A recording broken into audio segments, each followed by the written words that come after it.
इसमें आपको पता क्या होना चाहिए, पता सिंपल आपको होना चाहिए कि equation of a tangent line actually है क्या।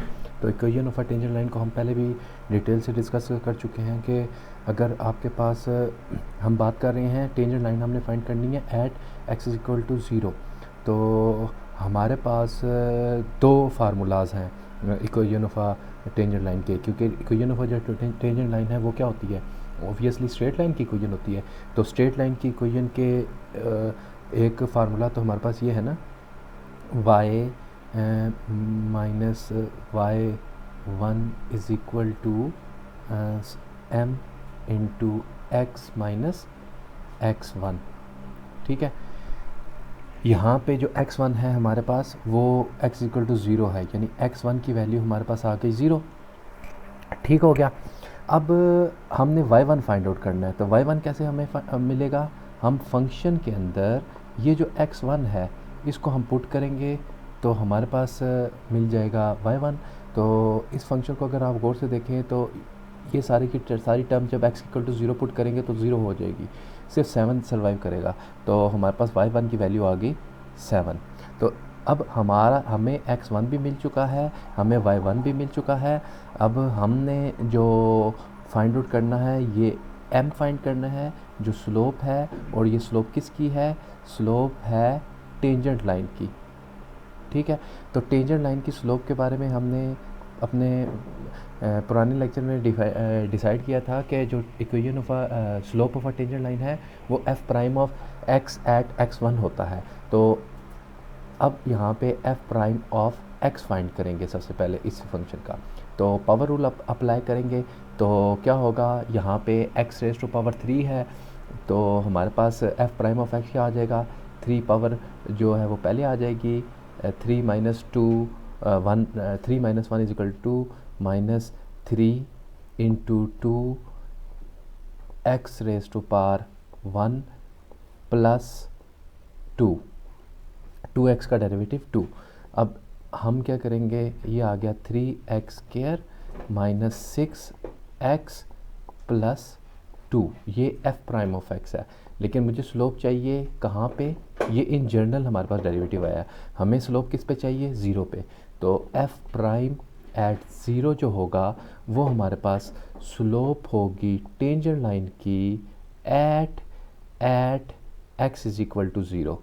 तो वो हम कैसे फाइंड आउट करेंगे, x की जगह पे ज़ीरो सब्स्टिट्यूट किया तो ये भी ज़ीरो आ गया, 6x भी ज़ीरो हो गया, पीछे क्या रह गया, सिर्फ और सिर्फ 2। तो इस m की वैल्यू को और x1 की वैल्यू और y1 की वैल्यू जो 7 है इसको हम अपने फार्मूलाज के अंदर, इस फार्मूले के अंदर सब्स्टिट्यूट करेंगे तो हमारे पास क्या चीज़ मिलेगी, y माइनस y1 यानी 7 इज़ इक्वल टू m की जगह पे 2 आ गया, और x, क्योंकि x1 हमारे पास ज़ीरो है तो वो लिखने की ज़रूरत ही नहीं है। तो इसको अगर हम सिंप्लीफाई फॉर्म में लिखें, y minus 2x minus 7 is equal to zero. ठीक है। अच्छा डियर स्टूडेंट्स, एक बात याद रखें कि ये वही इक्वेशन ऑफ टेंजेंट लाइन आई है जो आपके हैंड आउट्स के अंदर मैंने सॉल्व की है। अब यहाँ पे आप अगर हैंड आउट्स को सामने रखें तो आप देखेंगे कि ये मेथड और वो मेथड थोड़ा सा डिफरेंट है। ये जो मेथड है ये मेथड है जो मैंने एज आ होमवर्क के लिए आपको हैंडआउट्स में दिया हुआ है, और जो दूसरा मेथड है वो भी equation of a tangent line का ही है, लेकिन वो आपके पास पॉइंट स्लोप फार्मूला है। ठीक है, ये जो अभी हमने सॉल्व किया ये कौन सा फार्मूला है, पॉइंट स्लोप फार्मूला है, और जो हैंडआउट्स के अंदर सॉल्व हुआ है वो वाई इंटरसेप्ट फॉर्म है।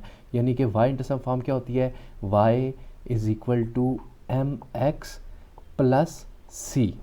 ठीक है, अब यहाँ पे एम एक्स प्लस सी इस वजह से यूज़ हो सकती है, ये वाला फार्मूला इस वजह से यूज़ हो सकता है क्योंकि यहाँ पे हमें जो x की वैल्यू है वो क्या मिली हुई है, ज़ीरो।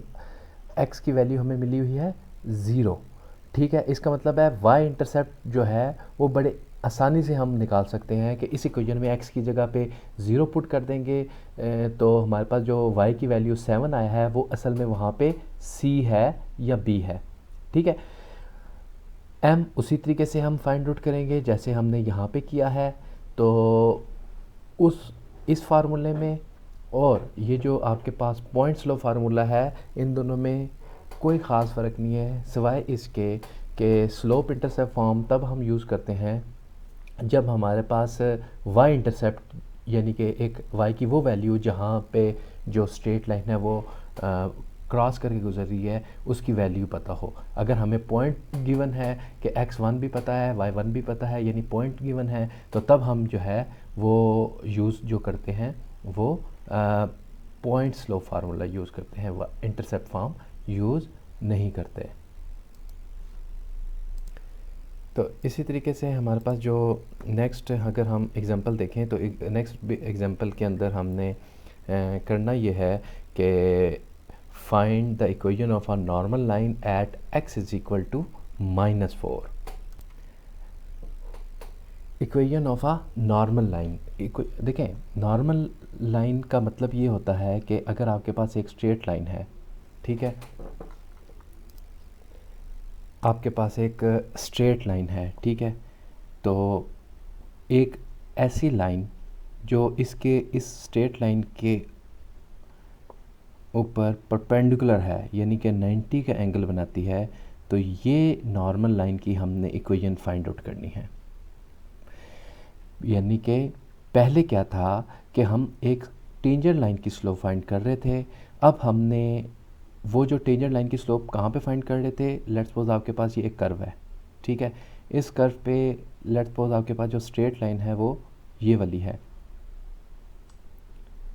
ये वाली स्ट्रेट लाइन है जो कि टेंजेंट लाइन है, ठीक है।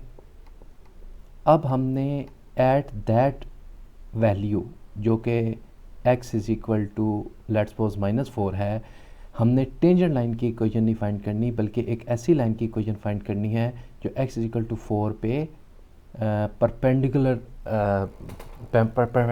है, और ये जो परपेंडिकुलर लाइन है ये नॉर्मल लाइन कहलाती है।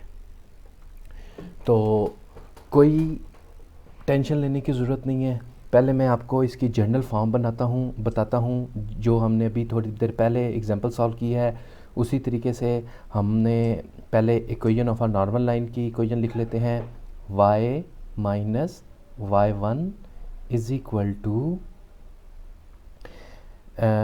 स्लोप, इसे मैं कह देता हूँ m, और ये किसकी स्लोप है, ये नॉर्मल लाइन की स्लोप है, ठीक है, नॉर्मल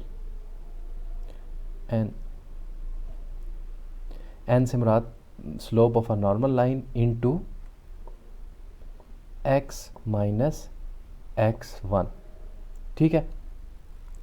अब ये जो slope of a normal line है ये कैसे फाइंड होगा, इस पे तो हम बाद में जाते हैं ना। सबसे पहले हम देख लेते हैं कि x1 क्या है। तो x1 हमारे पास वही है जिसके करस्पॉन्डिंग हमें जिसके करस्पॉन्डिंग हमें कहा गया है कि इस वैल्यू के करस्पॉन्डिंग आपने फाइंड आउट करनी है नॉर्मल लाइन। तो हमें एक चीज़ तो पता चल गई कि x1 की जो वैल्यू है वो हमारे पास 4 है। y1 की वैल्यू हमें पता चल सकती है कि हम इस f ऑफ x के अंदर f of x1 find out करें। तो f ऑफ x1 फाइंड करेंगे तो 4/3 इसको हम कैलकुलेट कर लेते हैं। तो कैलकुलेट करने के बाद हमारे पास जो वैल्यू आई है वो आई है 354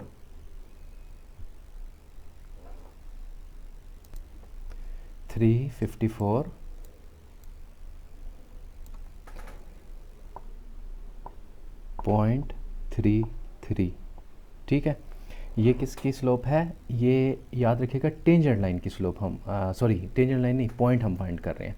अब हमने m यानी slope of a normal line find करनी है। तो याद रखिएगा कि एक फार्मूला होता है कि आपके पास जब दो लाइंस हैं एक दूसरे के परपेंडिकुलर है यानी 90 का एंगल बनाते हैं तो उन दोनों का जो प्रोडक्ट होगा वो -1 के इक्वल होगा।